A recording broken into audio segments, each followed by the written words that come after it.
Well, the subject this evening is HPB's diagram of meditation.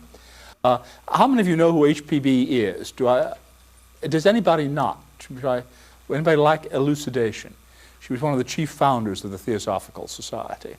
All right, toward the end of her life, she was living in London, and she gathered around her a group of private students to whom she gave instructions. And this group was called, from our standpoint perhaps somewhat pompously, the inner group. Presumably there was an outer group. I don't know who they were. But these were personal students of Blavatsky's. And she gave them a variety of instructions. When The Secret Doctrine, her big book, was published in 1888, she began giving them some suggestions on how to read it and how to use it, for example. But in the year before The Secret Doctrine was published, she gave them some instruction on how to meditate. These instructions began in 1887 and went on into the early months of 1888, the year The Secret Doctrine was published. Now, since these instructions on meditation come very close to coinciding with the publication of The Secret Doctrine, one might suppose that there is some connection between the two. Wouldn't you think that that's likely? I mean, most people don't operate in separate worlds. And so indeed, I think there is a very close connection between her suggestions on how to meditate and what she was doing in The Secret Doctrine. She gave them what is called a diagram of meditation. Does everybody have a copy of this, I hope? Because almost from this point on, I might be the silent speaker, and you just go read the diagram. Everything's in it. We'll go over it, and I'll try to interpret any place you can't read. It was taken down by a young man by the name of E.T. Sturdy. He was part of that inner group. He was the one who copied down the diagram and first published it.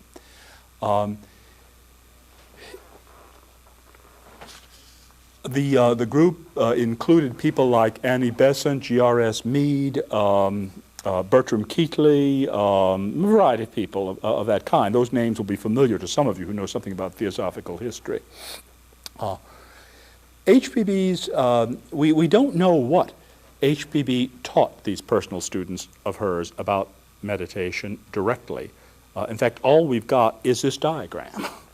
This diagram is all we have. None of the rest wrote down anything about it. There are some legends about it, some folklore, theosophical folklore about this. One bit of that theosophical folklore says that when Annie Besant was first studying meditation under Blavatsky, she was quite a new theosophist. She had just come into the society. And she was sitting, also, as you may know, if you know anything about Annie Besant, she was a very intense woman, right? Very highly concentrated, knew her mind, knew what she wanted, and set out to get it. So she was meditating, and she had her brows all furrowed. She was concentrating with every ounce of her being, and Blavatsky came along and put her hand on Annie Besant's shoulder and said, "My dear, we do not meditate with our blood vessels." And indeed, that's right. We don't meditate with our blood vessels. Meditation ought to be, it's concentration, of course, but it's a special kind of concentration which also involves relaxation. So it's a combination, it's an odd combination of those two things. Now, the basis of this meditation of HPB's is precisely the basis of her big book, The Secret Doctrine. She said there was one idea which was central to that big book, and that you had to understand it before you could go on to anything else in it. And that one idea was the unity of all existence, that all existence was basically one. And that underlies her diagram of meditation and her instructions about meditation as well. What I'd like to do with you this evening is to go through this diagram. We probably, HPB, according to the information we have, gave this diagram over a period of some months, since it lapsed over 2 years, right? One wonders, obviously there was more to it, right, than just these words, since these she could have dictated in a matter of half an hour. So there was a bit more to it. What I'd like to do with you this evening is to look at parts of this diagram. We won't really have time to go over all of it in detail, but some parts of it, and see what is implied in the diagram about meditation and about its connection to the ideas in The Secret Doctrine. All right, the diagram itself begins with, first conceive of unity. Now, that is such an HPB statement. That is so Blavatskyan. Blavatsky loves to tell you, the first thing you do is this. And that first thing is always the hardest thing in the world to do, right? In fact, the first thing she says to do in meditation is, in fact, the last thing. It's the culmination of meditation. It's what meditation is about. Right? First, conceive of unity. Now, partly the thing is that we've got here a pun working. The word conceive in English has got more than one meaning, hasn't it? It has a meaning which is, one meaning is, and that's the surface meaning here, the meaning that first occurs when you first read that line, I think, get an idea in your mind about. Then conceive of, isn't that? I can't conceive of that, I can't imagine it. Imagine, get an idea about. But what other meaning does the word conceive have? To give birth to, right? To become pregnant with, right? To become pregnant with. First, conceive of unity, right? And I think both those meanings are working in this diagram, right? Unity has to be born in us, right? We have to conceive unity. And that's the end of meditation. Right? When we conceive unity, when it is growing in us, when it becomes a living thing inside us, the way a child is inside the womb, then we have reached the end of meditation. Right? That's what meditation is about. It is to create this seed of unity within us and to foster it. Now, I don't mean to be dogmatic about what meditation is. There are many kinds of meditation, are there not? There are many approaches to meditation, and there are many different things which we call meditation. So when I say meditation is, I'm talking about this meditation, right? This thing which HPB is leading her students to. First, conceive of unity, she says, by expansion in space and infinite in time. Well, those are interesting too. She talks about space and time, about expansion in space, right? Filling out, filling up, completing, filling in all of space. First, conceive of unity by expansion in space and infinite in time. All right, space and time are the warp and woof of the universe in which we live, right? Everything, they're the basis of the world. Expansion is obvious, but what does she mean by infinite in time? I think she's introducing here a theme that's going to run all the way through this diagram. We're going to see it echoing again and again and again, a kind of balance of opposites. Right? Expansion means to grow bigger, doesn't it? To grow outward. But in fact, infinite is what kind of word? Infinite is a negative word, is it not? It means not finite, right? And it's a kind of limiting word, consequently. Notice infinity is not endless time. Right? Infinity is not just time going on forever. Right? Rather, it's something else. Because if it goes on forever, it's always got limits. You just haven't reached them, right? You're trying to get to them. But this says no limits, right?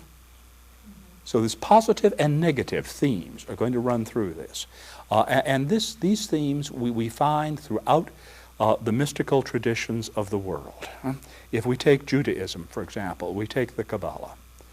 In the Kabbalah, it is said that the ultimate, the absolute, has various names. And one of the names of the ultimate, the absolute, is Ayin. And Ayin means nothing. Right? The absolute is nothing. And another name for the absolute is Ein Sof. Ein and Ayin are two different forms of the same word in Hebrew, right? They're two different pronunciations of the same word. And Ein Sof means not limited, infinite, right? Nothing, and then without limits. And then another name is Ein Sof Or, which means the unlimited light. And as soon as we say that, we're talking about something, aren't we? About light. So the absolute is both nothing and it's everything. It is both the fullness and the void. And that idea is going to work out through this diagram too. All right, first she says, conceive of unity by expansion in space and infinite in time, either with or without self-identification. Yes. All right, she's saying it doesn't make any difference here. Her instructions for meditation are to think about the great expansion. Haven't you ever tried this? Kids sometimes do this. It's a really good exercise, as a matter of fact. Have you ever tried it? You think about where you are right now. I'm in this room, right? In this building. Expand your mind to the building. In this block, right? Or this neighborhood. In this city. In this state. In this country. Right? On this planet. In this solar system. In this galaxy. In this mega galaxy, and let your mind keep going out. Have you known little kids who do their addresses that way? Yes. You know, Tom Jones, 116 Elm Street, Wheaton, Illinois, USA, Earth, solar system. You know, kids like to play at that sometimes. Well, in kids' play, there's often some very deep insight. And Blavatsky is in effect directing people who want to follow her line of meditation to do exactly that, right? To let their minds go out in space, on and on and on. If you do that, what does that lead to? What kind of reaction do you have? Where do you stop? There is no stop, right? Isn't that? And that's our point, right? That if you go on and on, you're thinking about the unity, the oneness of everything, and suddenly there is no end to it. Right? And all that is left is the oneness. And do the same thing with time, right?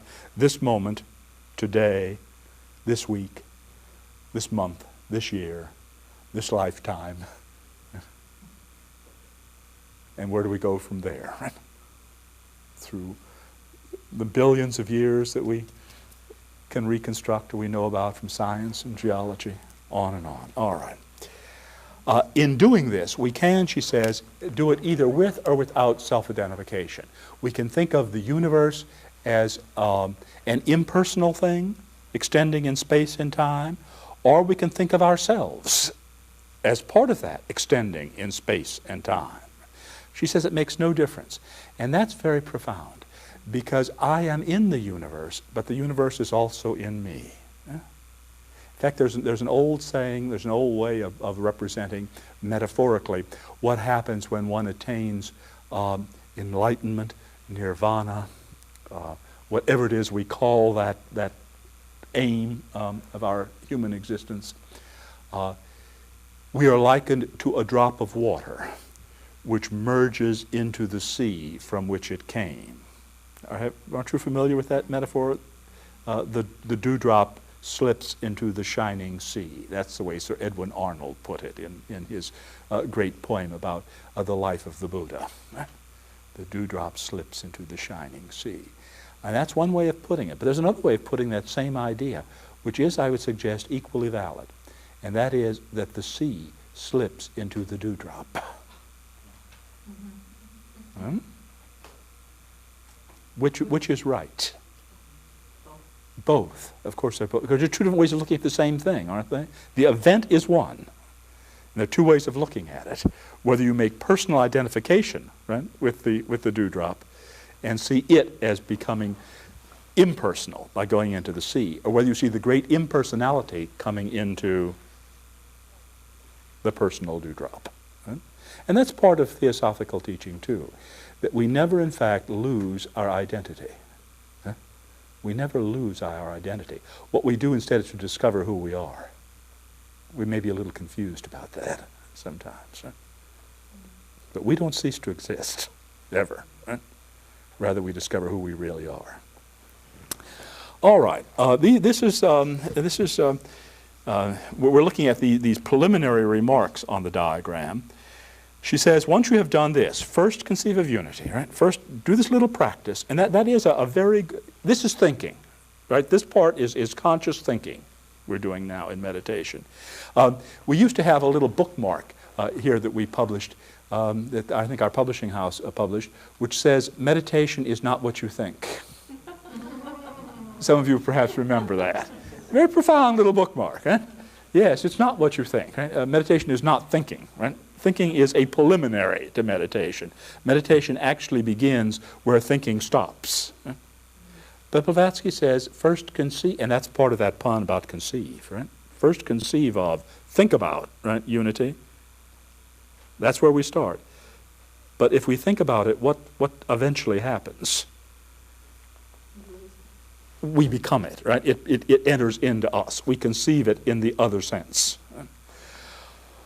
All right, so she says, first conceive of unity, think about it, and then she says, meditate logically and consistently. We're still in the thinking stage of this. Meditate logically and consistently on this, that is to say, this unity, infinite in space and time, in reference to states of consciousness. Well, what does good old HPB mean by states of consciousness here? That's all she says. She gives us no clue. About the time HPB was living, Western philosophers, for the most part, thought there was only one state of consciousness. Either you were conscious or you weren't conscious. Right? And if you weren't conscious, there was no consciousness. Isn't that sort of the traditional view? And many of us still react on that basis. We're either conscious or not. But then, not long after, a German psychologist came along by the name of Sigmund Freud. Right? And he said, hey, wait a minute, there's something else going here. Right? There's the consciousness, yes, our ordinary, everyday waking consciousness. But then there's something else going on inside us, which we can call the unconscious.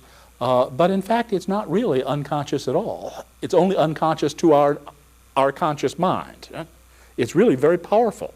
Things are going on in there all the time, and they affect our conscious minds. And that's become now an obvious truism to everybody in our society. Does not the subconscious mind affect the way we think and act and our attitudes towards things? I mean, we learned that from good old Sigmund. Right. So then there were two levels, right, or two stages of consciousness, the conscious and the unconscious. And then a student of Sigmund Freud's came along, and he was a Swiss doctor by the name of Carl Jung. Right? And he said, hey, you know, that unconscious is more complex than that. There are really two different things there. There's the personal unconscious, and that's all Freud dealt with, as a matter of fact. Right? Personal unconsciousness is full of things we have forgotten, or either accidentally or deliberately. Do we sometimes deliberately forget things? Yeah, right. In fact, it's known as Freudian forgetting, isn't it? Yes, it's full of things we have forgotten, accidentally or deliberately, or we have repressed, past events of our own personal life. But what Jung noticed was that in a lot of the people he dealt with, there was another kind of memory which kept popping out of the unconscious, which was quite different because it was a memory of things which didn't happen to the individuals. Right? And these memories were the same in patient after patient. They were symbols. He called them archetypes. Right? And so he dubbed this part of the unconscious the collective unconscious. And now in the Western world we had three stages, right, or conditions of consciousness, three states of consciousness. The normal consciousness, the personal unconscious, and the collective unconscious. But actually, some people had been talking about a fourth kind all along. A fellow by the name of Buck, that name familiar to some of you? He wrote a book called Cosmic Consciousness. Right? A number of people had been talking about another kind of consciousness which was different from these three, right, that Western medical authorities were dealing with, a kind of consciousness which overshadowed all of them. And it's called by various names, but we might call it simply, sometimes it is called the superconscious. And we might call it that. If the unconscious is in a sense a subconscious underneath consciousness, this is above consciousness. So there's that fourth kind of consciousness. And Buck wrote a whole book about it, pointing out people, describing people, recounting stories of people who had come into contact with that superconsciousness. And he talked about people like Walt Whitman, some famous people. But in fact, most of us, many people, many ordinary people like you and me, have had at least a taste of that superconscious. Perhaps you have on a fresh snowfall. Have you ever been out when the snow was just coming down, all fresh and clean, and you resonated to the falling snow, to the beauty of it? I grew up in South Florida where there was no falling snow, but I remember having this experience on a warm summer night when the sky was clear and full of bright stars, and the trees, you don't have them here, we call them casuarinas, casuarina is sometimes pronounced, or Australian pines. The wind whistles through them. It blows through them and make little rustling noises. And suddenly the noise of the wind through the casuarina trees with the stars blinking behind the trees evoke a kind of response. And that response is that you are not you and they are not them. There is only a single harmonious unity. That you are the trees and the wind and the stars all at once. I see some heads nodding. I think some of you have had this, right? There are many varieties of this experience. Right? Some people get it. I've never had it from music. Some people get it from music, right? Listening to a piece of music. And suddenly you become the music, right? You become the sound. Right? You and it are one. There are various ways of experiencing this. But that, in effect, is that superconsciousness. A consciousness which is above and beyond any kind of normal awareness. All right, so we've had these four mentioned in European philosophy and medicine and science. But lo and behold, though, the old Indians over in India, right, the heathen Hindus knew about these four a long time ago. And they are described in one of the great Hindu religious works, the Mandukya Upanishad. It talks about four states of consciousness. And these will be familiar to some of you, I think. You will know about this. It describes them in terms of metaphor, right? Metaphorical terms. And that's inevitable.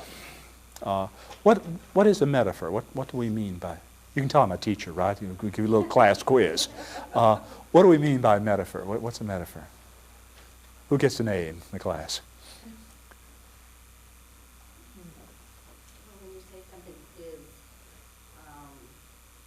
you give it a name for representing something else. Exactly so. When you say one thing is something else, which obviously it's not, right?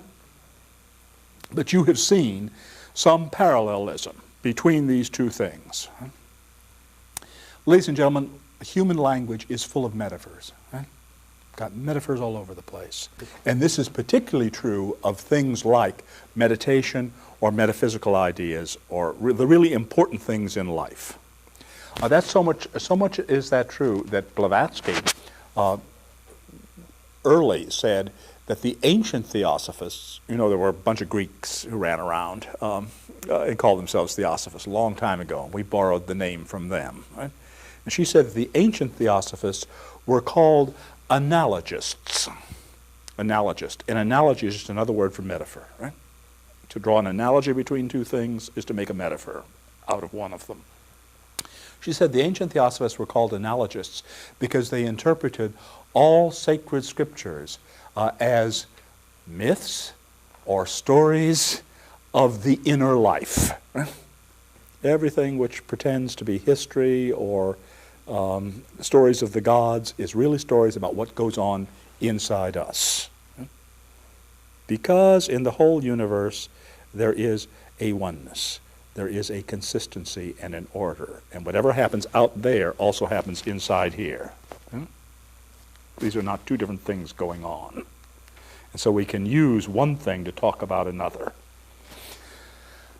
All right, the Hindus who talked about these four states of consciousness used metaphors for them.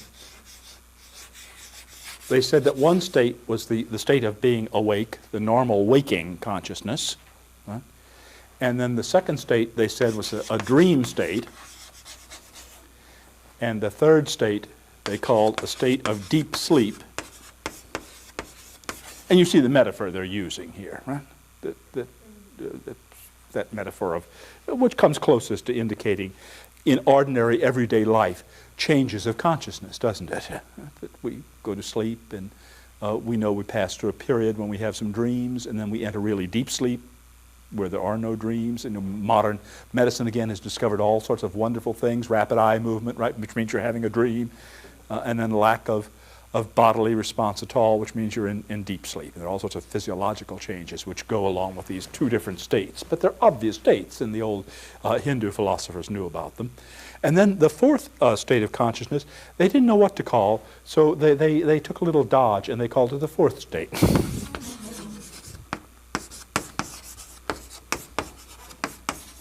Now these, let me suggest, these traditional Hindu four states of consciousness correspond, I think, very well, not exactly, because nothing is exact, right? But they correspond very well to what Western doctors and psychologists and philosophers eventually arrived at, except the Hindus got it about 3,000 years before, more or less, Westerners did. All right, the awake state is that normal state of consciousness, right? The normal consciousness. Our normal, I don't know how normal it is actually, but that's what we think of it as normal. The dream state relates to what Freud called the unconscious, or what Jung called the personal unconscious.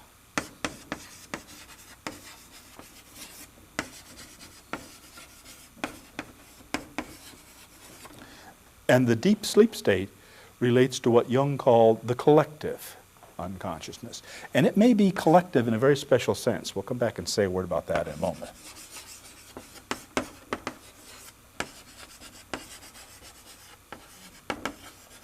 And then what does the fourth state relate to? Well, that's superconscious, right? Or cosmic consciousness, or whatever we want to call it.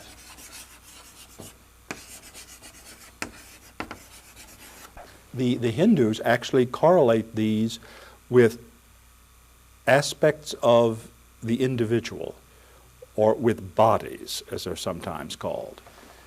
So this first normal awake state is referred to sometimes in Hinduism as the Vaishnavara, or the Vishva consciousness. Now that word Vishva just means universal in Hinduism. But it's identified as the consciousness we have when we are in our normal, gross bodies. Right? It's consciousness we're exercising right now, right? Okay. And this dream consciousness, the Hindus say, is associated with the subtle body, which is sometimes called the Linga Sharira, and sometimes is given other names, but it is, as it were,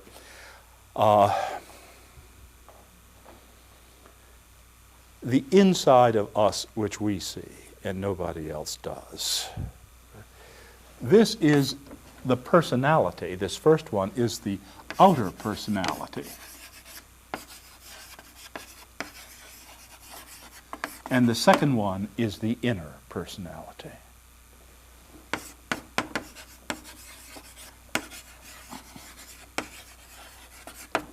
We have a face which we show other people, and then we have our concept of ourselves, which often is quite different from the face we show other people. There's a poem by T.S. Eliot, I think one of the two greatest poets of the English poets of the 20th century. I believe it is, I believe it's a poem he wrote called The Love Song of J. Alfred Prufrock. And the line in the poem goes like this: there will be time to prepare a face to meet the faces that you meet. Don't you think that's a pretty profound kind of statement, in fact? Don't we all prepare a face to meet the faces that we meet? But at the same time, we have our own concept of ourselves, right? We have our own view of ourselves, which is behind that mask. And of course, that's what person means, right? The English word person is from the Latin word persona, and the Latin word persona means a mask, right? Because the actors in the ancient Roman theater did not appear barefaced. Eh? Only the walk-ons appeared barefaced. All the principal characters in a Roman play wore masks. That was part of the drama. So, you know, our actors put on makeup before they go on to the stage. The Roman actors didn't put on makeup, they put on a mask, literally. And we've still got those masks around, don't we? Have you been in a theater? Often a decorative motif in modern theaters are two masks: the mask of tragedy and the mask of comedy, the frowning mask and the smiling mask. Well, those are remnants of the old masks actually worn by actors long ago. And so the mask is what we put on. It's a personality that we put on to face the world, and that's the outer personality. But we have our own concept of what we are behind that, and that, I think, is what is involved in this second state of consciousness. And that's not accessible to anybody except ourselves. Eh? And don't we often say, nobody understands me the way I understand myself? Yeah. All right.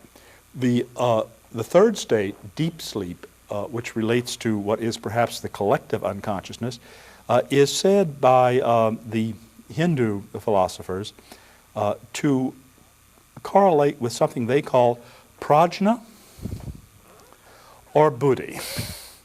Prajna means wisdom, and buddhi means understanding. Right? It correlates with something we call in theosophy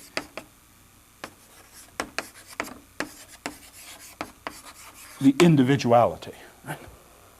Something which remains constant life after life.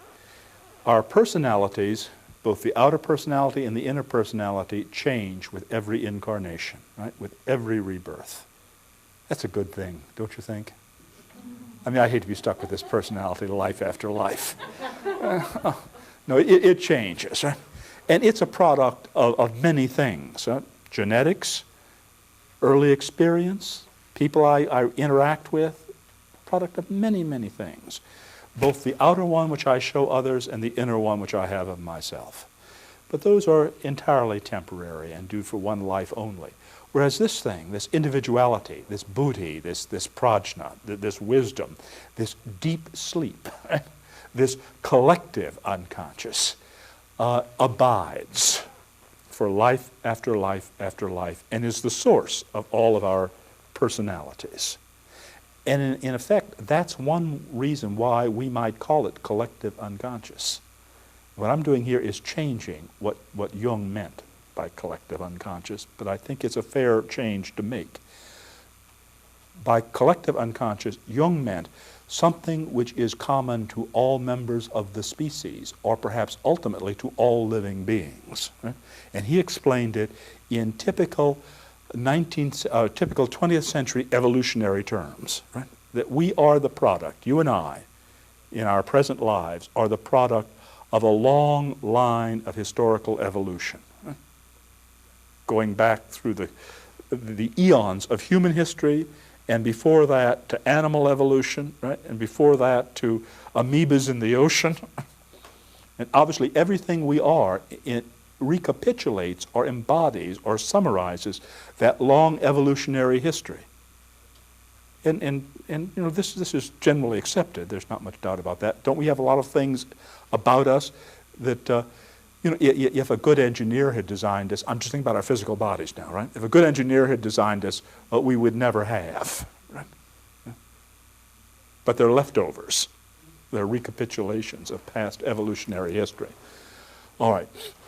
So too, we have in our minds things which are left over from that long evolutionary history, and that's what Jung calls the collective unconscious.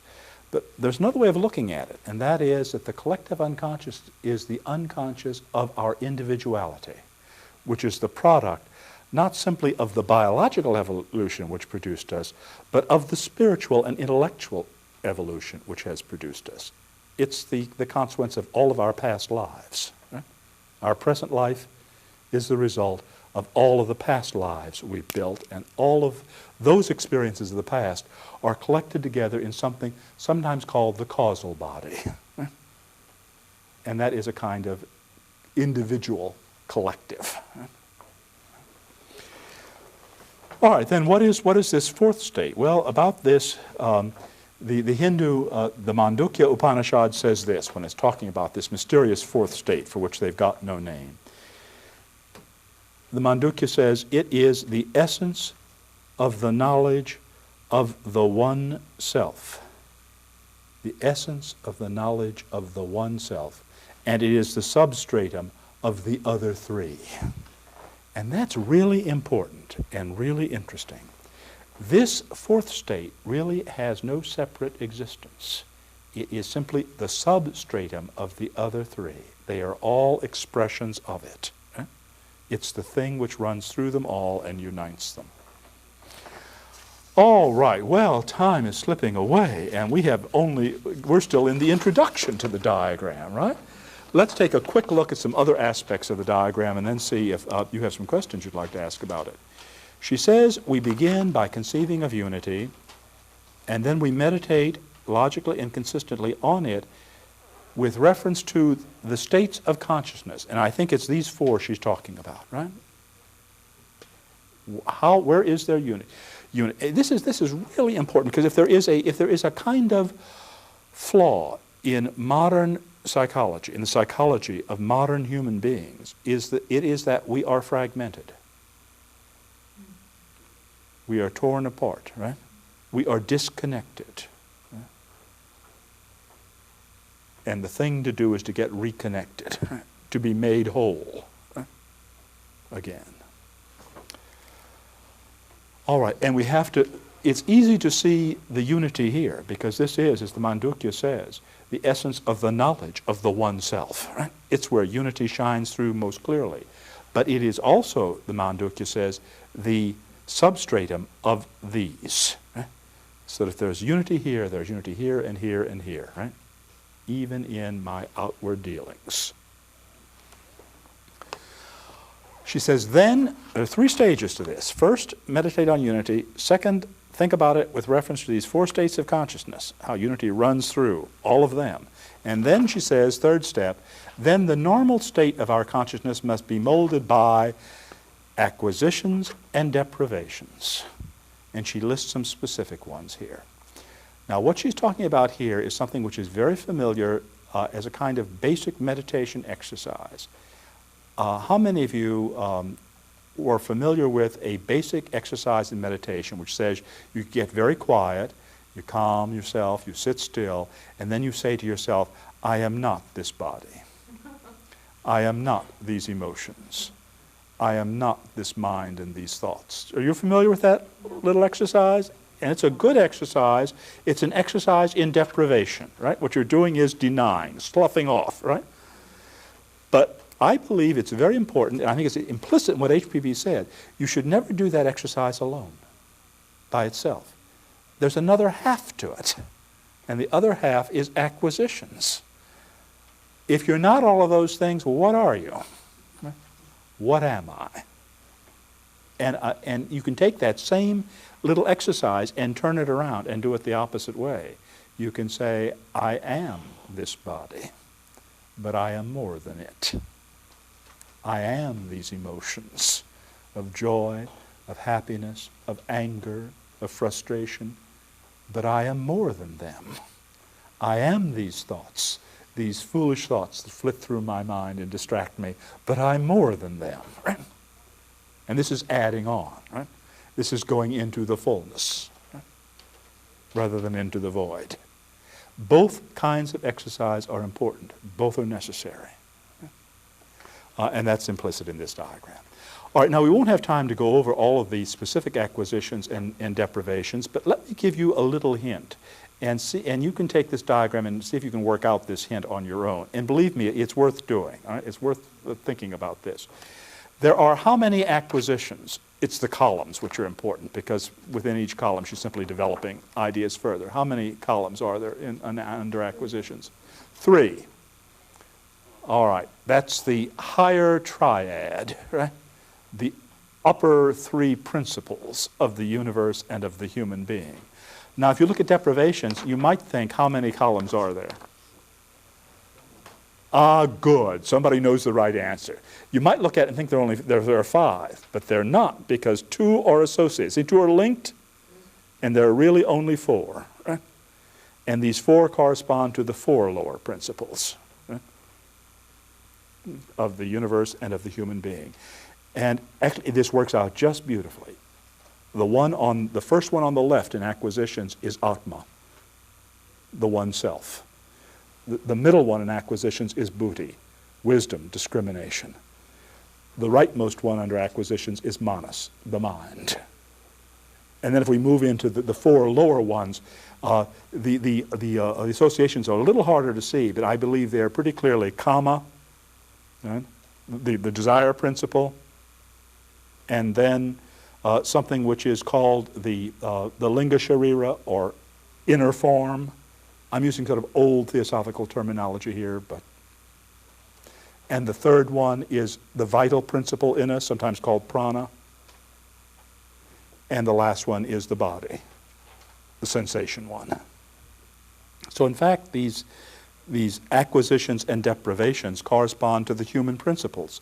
And they're even sorted out properly, because what is it that HPB talks a lot in another little book she wrote very near the end of her life, called, appropriately for the topic announced for this evening, a little book called The Voice of the Silence. Yeah. The Voice of the Silence. And she says in that and that's a spiritual guidebook, a guidebook to the spiritual journey. And she says in it that the important thing is, she doesn't say it in these words, but this is what the book is about, I think. The important thing for us to do is to come to know who we are, right? To identify ourselves. And what we have to be careful is that we don't identify ourselves with the body, the vital principle, right? The life principle, with the organizing principle in us, or with the desires, with these 4 lower things. They are what need to be deprived. What we must identify ourselves with instead is the mind, and this is not just the ordinary monkey mind, which really is another aspect of those lower ones, but the great principle of manas, or intelligence, the insight, or buddhi, and the principle of oneness, atma, the spirit in us. We must acquire identification with those. If you will look at these, it works out really well. And because of the lateness of the hour, I'm just going to point out 1 or 2 things more very quickly, all right, that you might think about. In the very first one, she says, the first of the acquisitions, perpetual presence in imagination in all space and time. This, of course, follows directly from what she said up top, right? This is what we're doing, getting this sense of we are everywhere, we are at all times. Now, obviously, if I'm everywhere in all times, that doesn't mean this personality, right?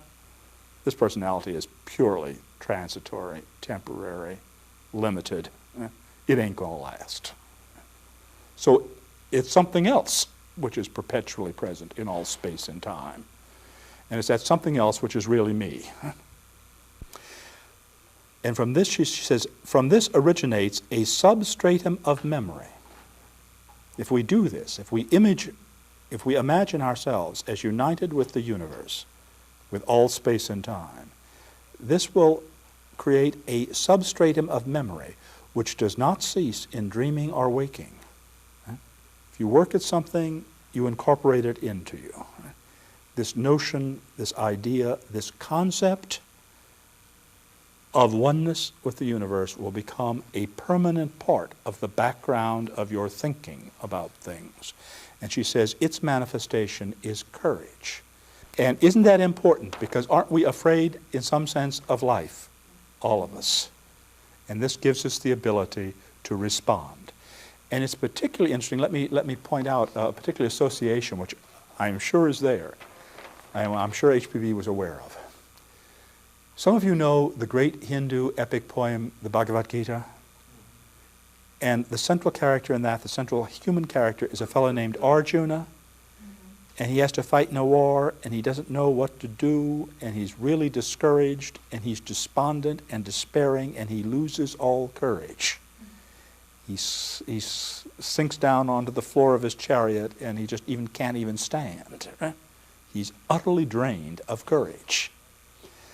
Now, what is it that Arjuna, we don't have time to go into that poem, right?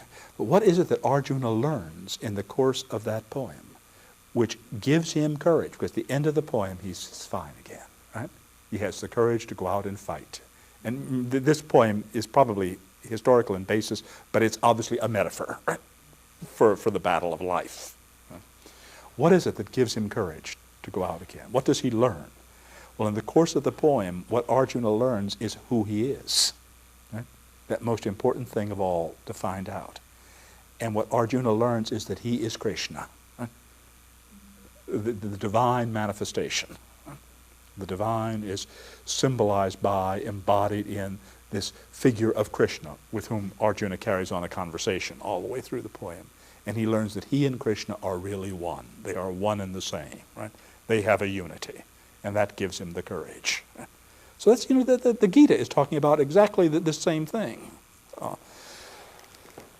All right. Well, we could go on and look at other things under each of these seven columns, these 3 acquisitions and 4 deprivations. But I think that I will leave that to you, and I'll make only one other comment. And this is, there are 2 notes, one at the bottom of acquisitions and one at the bottom of deprivations. We might just look at the one at the bottom of acquisitions. Acquisition is completed by the conception. And there's that word again, right? By the conception. I am all space and time. Who am I? I'm not John Aljo. With particular family experience and education and occupation. No, that's a temp. Who am I? I am all space and time. I am part of the oneness. And that's the point at which we have 4th state awareness.